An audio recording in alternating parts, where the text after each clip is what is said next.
We are back for another video. Today we're going to cover advanced breath control because it's so important.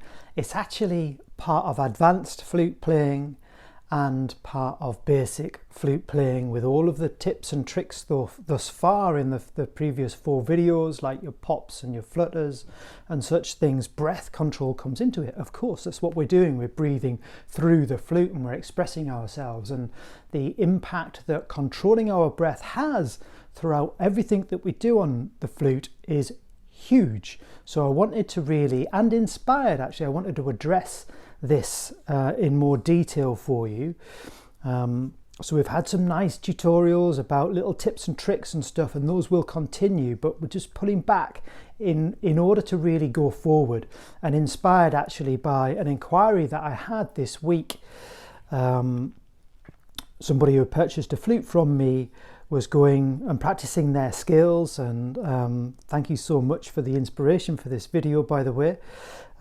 Practicing their skills, and when they were landing on the bottom note, they weren't, it was almost like something was wrong, it wasn't happening. So I'm going to start there and give you an exercise that clearly demonstrates the importance of breath control when you're on the high end of the flute and when you're on the lower end of the flute as well. So what was happening, she was landing on this bottom note and the flute wasn't performing at all. Now this flute actually did perform on that, but I find it quite hard actually to not use breath control. So actually this exercise will also help me demonstrate how, if the only thing to remember with this exercise is to keep your breath constant.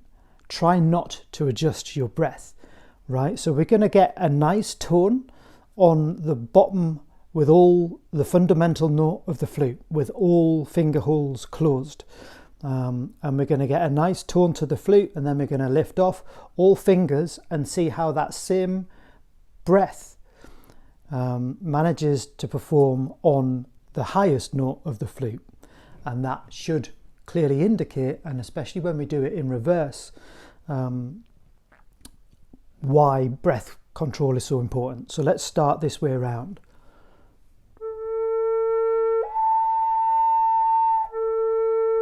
Nice tone. When in actual fact, instead of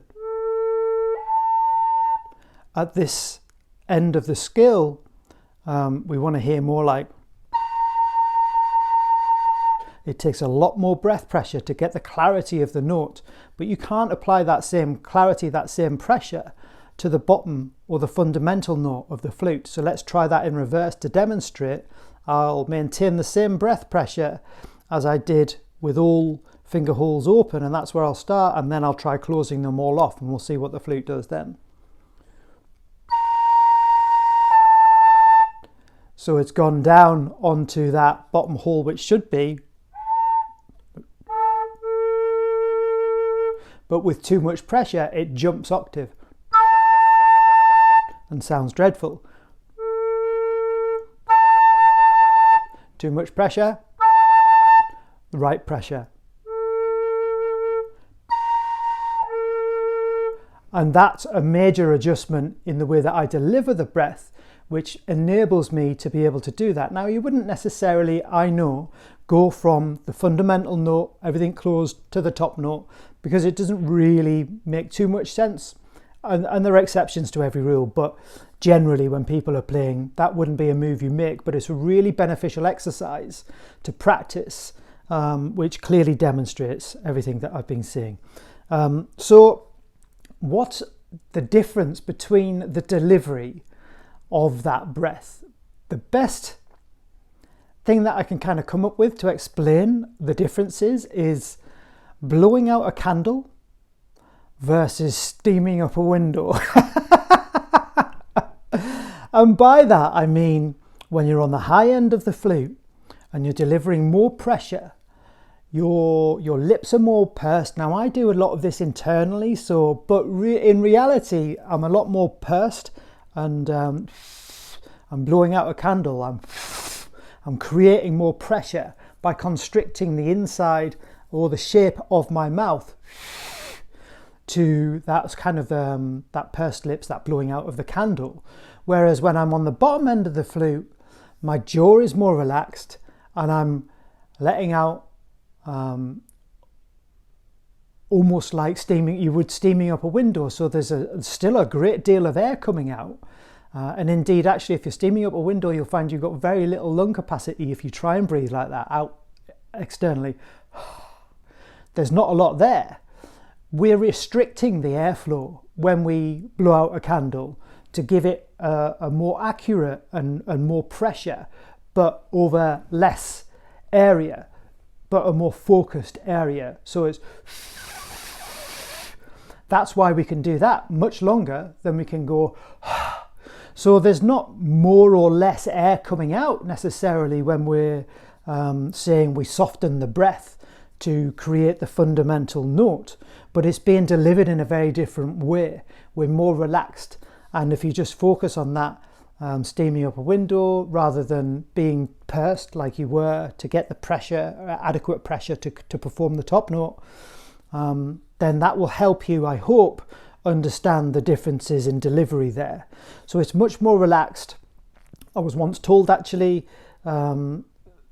keeping an oval shape, maybe like a dropped jaw when you're on the bottom end of the flute. So there's no pressure, there's no tension anywhere here. It's just relaxed, it's coming through straight from the lungs on that. Whereas the top end, it would help if I opened the holes. I'm creating more pressure through the jaw and blowing out the candles. So hopefully that's a clear demonstration of the differences between the two. So if I go from blowing out candles to steaming up the window, then I should be able to go from the high end of the flute to the fundamental note.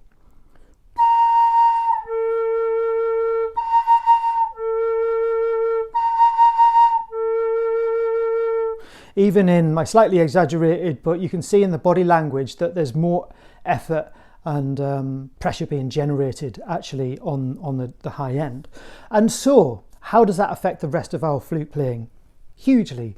It even affects every single pop, trick and whistle that we've learned thus far in the previous 4 videos. I think it was 3 videos rather. So just on the flutter, and I'll see if I can flutter with my favoured flutter finger. I did cut it off in the workshop nearly yesterday, making somebody's beautiful flute, but we'll give it a go. And we can demonstrate then, and we can get a feel of that different pressure even throughout the flutter. And I think we've done this before, but we'll maintain the flutter and we'll start to just deliver a little bit more and pull back, and we're playing with the sweet spot. We're exploring the ranges of the sweet spot within that one note. So you'll get to a point where you go quiet and you're not giving enough pressure or breath for that particular note. So that's where to stop and then to begin to increase again.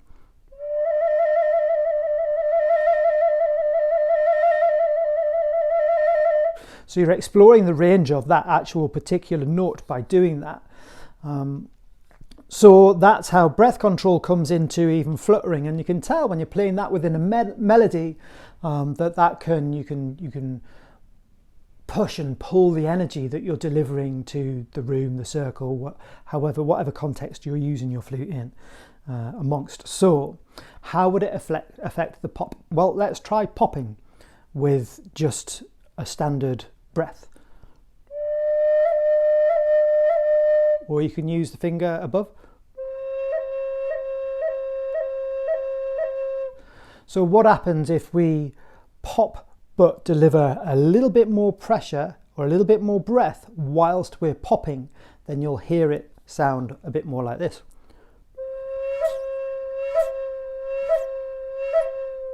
It's giving an added dynamic. It's giving more energy. It's giving more feeling, emotion, not diversity, but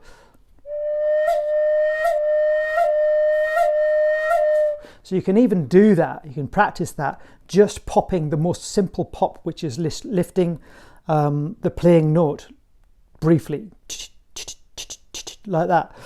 And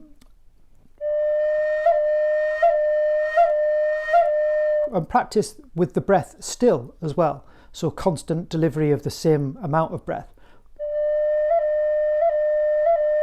You can see it's just less energy. So that's how it affects the pop. How does it affect the pop and the hop? This is all in the last video, tutorial 3. If you haven't seen that, go back and have a look.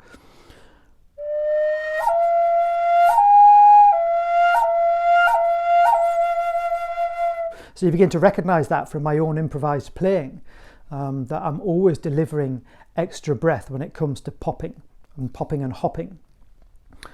So that's the basics of what I wanted to cover today. So what else have we done? The flutter, we've done the pop, we've done how it affects the scale, and let's not forget that yes, we've got the high end and the low end of the scale, and that means that there's an adjustment throughout the scale that you'll pick up, you'll learn eventually the correct amount of breath and how to deliver each note, and you learn over time. With practice, you'll learn.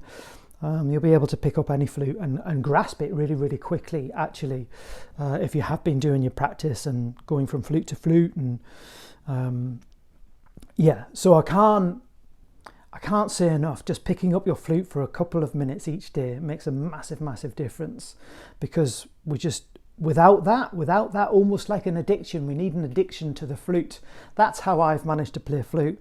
And to advance my own playing is because I haven't been able to walk past the flute.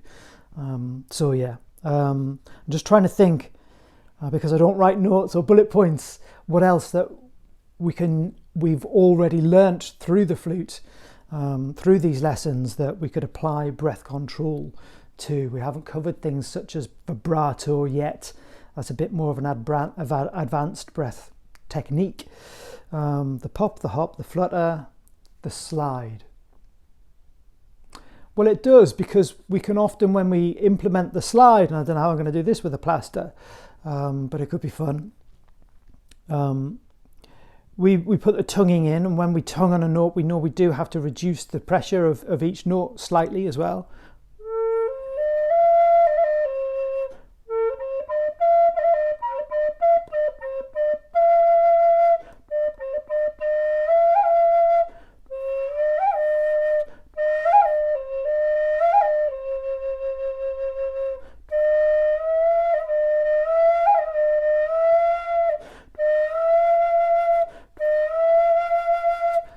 So you're playing with pressure, play with the pressure of the note whilst you're performing that slide. Not very well demonstrated or clearly. This is a very small flute. It's a B flute, it's a B4.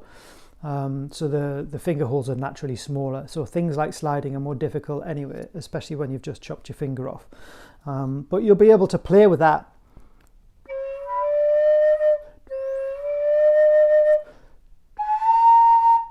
Let's practice on that finger.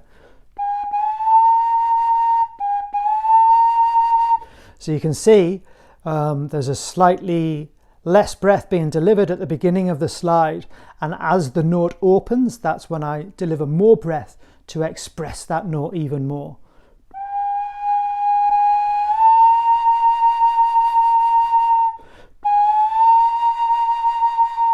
There's even, I think I demonstrate it to slide forward like that.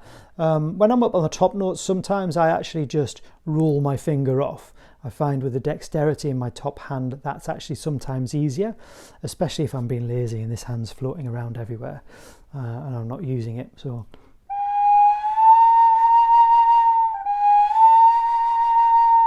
I think that's long enough. That completes the lesson. I hope that helps you to deliver and understand more both breath control and how it affects everything else that we've learned thus far on the flute, how important and how crucial it is to expression as well. And on that note, next week we're going to have a little bit of a break from the kind of learning tips and tricks and stuff. And a question that I've been asked is, and we all get stuck, and I got stuck recording this very flute. whilst I was putting it out on the market for sale a couple of days or so ago. I struggled with my improv. I thought, oh, it all sounds the same, and we all get there, don't we? It's just I keep reverting to that same sound, that same phrase. Well, don't be discouraged by that. I'm going to show you a load of stuff that's going to help, and how you can actually embrace that to add much more to your flute playing, and how we can go off in different directions, and how it doesn't really matter, and it doesn't always have to fit with exactly with what we're playing at the time, and how to use that to your advantage as well, you know, by implementing all of these new tips and tricks into what you're already doing, and using that as a little bit of a platform really to build upon. So all of that's coming in the next tutorial, and then we'll probably go back to some more practical advice on different ways to express through the flute. So thank you so much for joining me. Please do like and subscribe, and let's see this channel grow a little bit, just for a bit of fun if nothing else. But I hope that these tutorials continue to serve and to help you with your flute playing, and gradually over time we'll develop this big library of just things, and other things will come in as well. Maybe it's a little bit about my shamanic journey, and actually, you know, somebody else asked a question the other day on why and what flute actually means to me. That's a huge backstory on that. So yeah, thank you for your inspirations. Your questions are listened to, and do inspire what I can bring forward through for you on these videos. So thank you so much. Ciao for now, and I'll see you on the next vid.